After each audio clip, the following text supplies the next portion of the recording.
বাংলাদেশের প্রাচীন জনপদের মধ্যে সোনারগাঁও একটি গৌরবময় জনপদ। আনুমানিক ১২৮১ খ্রিস্টাব্দে এ অঞ্চলে মুসলিম শাসনের সূচনা হয়। মধ্যযুগে এটি মুসলিম সুলতানদের রাজধানী ছিল। প্রাচীন সুবর্ণগ্রাম থেকে সোনারগাঁও নামের উদ্ভব বলে কারো কারো ধারণা রয়েছে।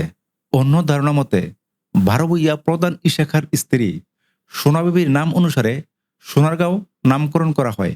১৬১০ খ্রিস্টাব্দে দিল্লির সম্রাট আওরঙ্গজেবের আমলে ঢাকা বাংলাদেশের রাজধানী হিসেবে ঘোষিত হওয়ার পূর্ব পর্যন্ত সোনারগাঁও ছিল পূর্ববঙ্গের রাজধানী।